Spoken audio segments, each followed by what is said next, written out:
নমস্কার বন্ধুরা, আজকে ডিনারে ভেটকি পাতুরি। হ্যাঁ, ভেটকি মাছের পিসগুলোকে সুন্দরভাবে ধুয়ে নুন লেবু দিয়ে ভিজিয়ে রেখেছি, সর্ষে পোস্ত কাঁচা লঙ্কা বেটে নিয়েছি।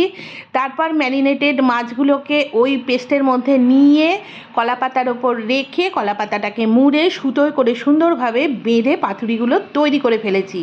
এবার স্টিম করার জন্য নিচের ডেকচিতে জল নিয়ে ওপরে ঝাঁঝরি বাটিতে পাতুরিগুলো সাজিয়ে ইন্ডাকশানে 10 মিনিট।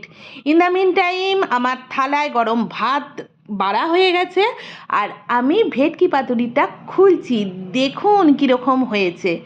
হ্যাঁ বন্ধুরা, আজকে আমি রাত্রেবেলায় রুটি খাইনি, ভাতের সঙ্গেই খাবো। ওফ, সত্যি মাইন্ড ব্লোয়িং কালার, সর্ষে পোস্ত কাঁচা লঙ্কা ঝাঁঝালো গন্ধ আর নরম তুলতুলে ভেটকি মাছ আর তার অতুলনীয় স্বাদ। হ্যাঁ বন্ধুরা, ভেটকি পাতুরির রেসিপি আমি লং ভিডিওতে দেবো, দেখে নেবেন। টাটা।